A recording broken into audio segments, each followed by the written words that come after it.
रामायण के उत्तरार्ध में एक वक्त ऐसा भी आता है जब विष्णु अवतार राम और स्वयं महादेव के बीच न चाहते हुए भी भयंकर युद्ध होता है। आखिर क्यों होता है ये युद्ध और क्या निकलता है इसका परिणाम? जानने के लिए आइए सुनते हैं एक पौराणिक कथा। बात उन दिनों की है जब श्रीराम का अश्वमेघ यज्ञ चल रहा था। श्रीराम के अनुज शत्रुघ्न के नेतृत्व में असंख्य वीरों की सेना सारे प्रदेश को विजित करती जा रही थी, जहां भी यज्ञ का अश्व जा रहा था। इस क्रम में कई राजाओं के द्वारा यज्ञ का घोड़ा पकड़ा गया, लेकिन अयोध्या की सेना के आगे उन्हें झुकना पड़ा। शत्रुघ्न के अलावा सेना में हनुमान, सुग्रीव और भारत पुत्र पुष्कल सहित कई महारथी उपस्थित थे, जिन्हें जीतना देवताओं के लिए भी संभव नहीं था। कई जगह भ्रमण करने के बाद यज्ञ का घोड़ा देवपुर पहुंचा, जहां राजा वीरमणि का राज्य था। राजा वीरमणि अति धर्मनिष्ठ तथा श्रीराम एवं महादेव के अनन्य भक्त थे। उनके दो पुत्र रुक्मांगद और शुभंगद वीरों में श्रेष्ठ थे। राजा वीरमणि के भाई वीर सिंह भी एक महारथी थे। राजा वीरमणि ने भगवान रुद्र की तपस्या कर उन्हें प्रसन्न किया था और महादेव ने उन्हें उनकी और उनके पूरे राज्य की रक्षा का वरदान दिया था। महादेव के द्वारा रक्षित होने के कारण कोई भी उनके राज्य पर आक्रमण करने का साहस नहीं करता था। जब अश्व उनके राज्य में पहुंचा तो राजा वीरमणि के पुत्र रुक्मांगद ने उसे बंदी बना लिया और अयोध्या के साधारण सैनिकों से कहा यज्ञ का घोड़ा उनके पास है, इसलिए वे जाकर शत्रुघ्न से कहें कि विधिवत युद्ध कर वो अपना अश्व छुड़ा ले। जब रुक्मांगद ने ये सूचना अपने पिता को दी तो वो बड़े चिंतित हुए और अपने पुत्र से कहा कि अनजाने में तुमने श्रीराम के यज्ञ का घोड़ा पकड़ लिया है। श्रीराम हमारे मित्र है और उनसे शत्रुता करने का कोई औचित्य नहीं है, इसलिए तुम यज्ञ का घोड़ा वापस लौटा दो। इस पर रुक्मांगद ने कहा कि हे पिताश्री, मैंने तो उन्हें युद्ध की चुनौती भी दे दी है, अतः अब उन्हें बिना युद्ध के अश्व लौटना हमारा और उनका दोनों का अपमान होगा। अब तो जो हो गया है उसे बदला नहीं जा सकता, इसलिए आप मुझे युद्ध की आज्ञा दे। पुत्र की बात सुनकर वीरमणि ने उसे सेना सुसज्जित करने की आज्ञा दे दी। राजा वीरमणि अपने भाई वीर सिंह और अपने दोनों पुत्र रुक्मांगद और शुभांगद के साथ विशाल सेना लेकर युद्ध क्षेत्र में आ गए। इधर जब शत्रुघ्न को सूचना मिली कि उनके यज्ञ का घोड़ा बंदी बना लिया गया है, तो वो बहुत क्रोधित हुए एवं अपनी पूरी सेना के साथ युद्ध के लिए युद्ध क्षेत्र में आ गए।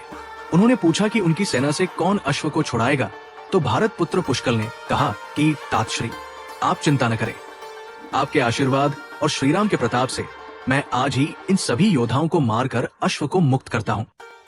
वे दोनों इस प्रकार बात कर रहे थे कि पवनसुत हनुमान ने कहा कि राजा वीरमणि के राज्य पर आक्रमण करना स्वयं परमपिता ब्रह्मा के लिए भी कठिन है, क्योंकि ये नगरी महाकाल द्वारा रक्षित है। अतः उचित यही होगा कि पहले हमें बातचीत द्वारा राजा वीरमणि को समझाना चाहिए, और अगर हम न समझा पाए तो हमें श्रीराम को सूचित करना चाहिए। राजा वीरमणि श्रीराम का बहुत आदर करते हैं, इसलिए वे उनकी बात नहीं टाल पाएंगे।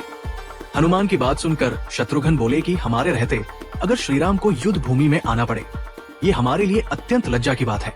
अब जो भी हो हमें युद्ध तो करना ही पड़ेगा। ये कहकर वे सेना सहित युद्ध भूमि में पहुंच गए। भयानक युद्ध छिड़ गया। भरत पुत्र पुष्कल सीधा जाकर राजा वीरमणि से भिड़ गया। दोनों अतुलनीय वीर थे। वे दोनों तरह तरह के शास्त्रार्थों का प्रयोग करते हुए युद्ध करने लगे। हनुमान राजा वीरमणि के भाई महापराक्रमी वीर सिंह से युद्ध करने लगे। रुक्मांगद और शुभांगद ने शत्रुघ्न पर धावा बोल दिया। पुष्कल और वीरमणि में बड़ा घमासान युद्ध हुआ। अंत में पुष्कल ने वीरमणि पर 8 नाराज बाणों से वार किया। इस वार को राजा वीरमणि सह नहीं पाए और मूर्छित होकर अपने रथ पर गिर पड़े। वीर सिंह ने हनुमान पर कई अस्त्रों का प्रयोग किया, पर उन्हें कोई हानि न पहुंचा सके। हनुमान ने एक विकट पेड़ से वीर सिंह पर वार किया। इससे वीर सिंह रक्तमन करते हुए मूर्छित हो गए। उधर श्री शत्रुघ्न और राजा वीरमणि के पुत्रों में असाधारण युद्ध चल रहा था। अंत में कोई चारा न देखकर शत्रुघ्न ने दोनों भाइयों को नागपाश में बांध लिया। अपनी विजय देखकर शत्रुघ्न की सेना के सभी वीर सिंह नाद करने लगे। उधर राजा वीरमणि की मूर्छा दूर हुई तो उन्होंने देखा कि उनकी सेना हार के कगार पर है। ये देखकर उन्होंने भगवान रुद्र का स्मरण किया। महादेव ने अपने भक्त को मुसीबत में जानकर वीरभद्र के नेतृत्व में नंदी, भृंगी सहित सारे गणों को युद्ध क्षेत्र में भेज दिया। महाकाल के सारे अनुचर उनकी जय जयकार करते हुए अयोध्या की सेना पर टूट पड़े। शत्रुघ्न, हनुमान और बाकी योद्धाओं को लगा कि जैसे प्रलय आ गया हो। जब उन्होंने भयानक मुख वाले रुद्रावतार वीरभद्र, नंदी, भृंगी सहित महादेव की सेना देखी तो सारे सैनिक भय से कांप उठे। शत्रुघ्न ने हनुमान से कहा कि जिस वीरभद्र ने बात ही बात में दक्ष प्रजापति की मस्तक काट डाला था और जो तेज और समता में स्वयं महाकाल के सामान है, उसे युद्ध में कैसे हराया जा सकता है। ये सुनकर पुष्कल ने कहा कि हे तातश्री, आप दुखी मत हो, अब तो जो भी हो हमें युद्ध तो करना ही पड़ेगा। ये कहता हुए पुष्कल वीरभद्र से, हनुमान नंदी से और शत्रुघ्न भृंगी से जा भिड़े। पुष्कल ने अपने सारे दिव्यास्त्रों का प्रयोग वीरभद्र पर कर दिया, लेकिन वीरभद्र ने बात ही बात में उसे काट दिया। उन्होंने पुष्कल से कहा कि हे बालक, अभी तुम्हारी आयु मृत्यु को प्राप्त होने की नहीं हुई है, इसलिए युद्ध क्षेत्र से हट जाओ। उसी समय पुष्कल ने वीरभद्र पर शक्ति से प्रहार किया, जो सीधे उनके मर्म स्थान पर जाकर लगा। इसके बाद वीरभद्र ने क्रोध से थर्राते हुए एक त्रिशूल से पुष्कल का मस्तक काट लिया और भयानक सिंहनाद किया। उधर भृंगी आदि गणों ने शत्रुघ्न पर भयानक आक्रमण कर दिया। अंत में भृंगी ने महादेव के दिए पाश में शत्रुघ्न को बांध दिया। हनुमान अपनी पूरी शक्ति से नंदी से युद्ध कर रहे थे। उन दोनों ने ऐसा युद्ध किया जैसा पहले किसी ने नहीं किया था।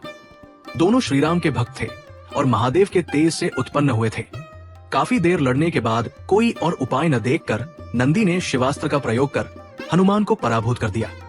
अयोध्या के सेना की हार देखकर राजा वीरमणि की सेना में जबरदस्त उत्साह आ गया और वे बाकी बचे सैनिकों पर टूट पड़े।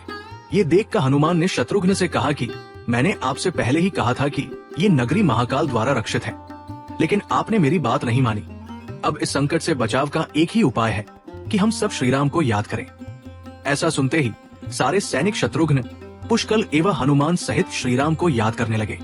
अपने भक्तों की पुकार सुनकर श्रीराम तत्काल ही लक्ष्मण और भरत के साथ वहां आ गए।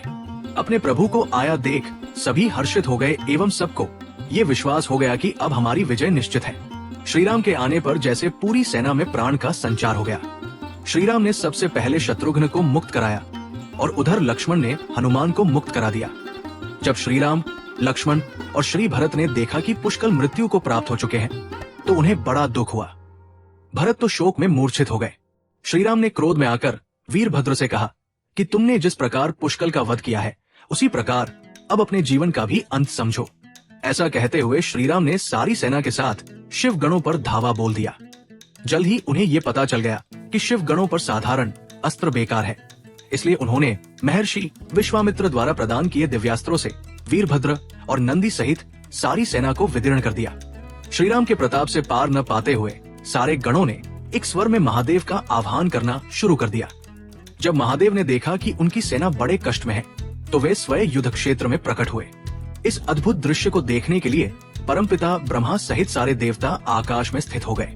जब महाकाल ने युद्ध क्षेत्र में प्रवेश किया, तो उनके तेज से श्रीराम की सारी सेना मूर्छित हो गई। जब श्रीराम ने देखा कि स्वयं महादेव रण क्षेत्र में आए हैं, तो उन्होंने शस्त्र का त्याग कर भगवान रुद्र को दंडवत प्रणाम किया एवं उनकी स्तुति की। उन्होंने महाकाल की स्तुति करते हुए कहा कि हे सारे ब्रह्मांड के स्वामी, आपके ही प्रताप से मैंने महापराक्रमी रावण का वध किया। आप स्वयं ज्योतिर्लिंग में रामेश्वरम में पधारे। हमारा जो भी बल है वो भी आपके आशीर्वाद के फल स्वरूप ही है। ये जो अश्वमेघ यज्ञ मैंने किया है, वो भी आपकी ही इच्छा से हो रहा है, इसलिए हम पर कृपा करें और इस युद्ध का अंत करें। ये सुनकर भगवान रुद्र बोले कि हे राम, आप स्वयं विष्णु के दूसरे रूप है। मेरी आपसे युद्ध करने की कोई इच्छा नहीं है, फिर भी चूंकि मैंने अपने भक्त वीरमणि को उसकी रक्षा का वरदान दिया है, इसलिए मैं इस युद्ध से पीछे नहीं हट सकता। अतः संकोच छोड़कर आप युद्ध करें। श्रीराम ने इसे महाकाल की आज्ञा मानकर युद्ध करना शुरू किया। दोनों में महान युद्ध छिड़ गया, जिसे देखने देवता गण आकाश में स्थित हो गए। श्रीराम ने अपने सारे दिव्यास्त्रों का प्रयोग महाकाल पर कर दिया, पर उन्हें संतुष्ट नहीं कर सके। अंत में उन्होंने पाशुपतास्त्र का संधान किया और भगवान शिव से बोले कि हे प्रभु, आपने ही मुझे ये वरदान दिया है कि आपके द्वारा प्रदत्त इस अस्त्र से त्रिलोक में कोई पराजित हुए बिना नहीं रह सकता। इसलिए हे महादेव, आपकी ही आज्ञा और इच्छा से मैं इसका प्रयोग आप पर ही करता हूँ। ये कहते हुए श्रीराम ने वो महान दिव्यास्त्र भगवान शिव पर चला दिया। वो अस्त्र सीधा महादेव के हृदय स्थल में समा गया और भगवान रुद्र इससे संतुष्ट हो गए। उन्होंने प्रसन्नता पूर्वक श्रीराम से कहा कि आपने युद्ध में मुझे संतुष्ट किया है, इसलिए जो इच्छा हो वार मांग ले। इस पर श्रीराम ने कहा कि हे भगवान, यहाँ इस युद्ध क्षेत्र में भ्राता भरत के पुत्र पुष्कल के साथ असंख्य योद्धा विरगति को प्राप्त हो गए हैं, उन्हें कृपया जीवन दान दीजिए। महादेव ने मुस्कुराते हुए तथास्तु कहा और पुष्कल समेत दोनों ओर के सारे योद्धाओं को जीवित कर दिया। इसके बाद उनकी आज्ञा से राजा वीरमणि ने यज्ञ का घोड़ा श्रीराम को लौटा दिया और अपना राज्य रुक्मांगद को सौंपकर वे भी शत्रुघ्न के साथ आगे चल दिए।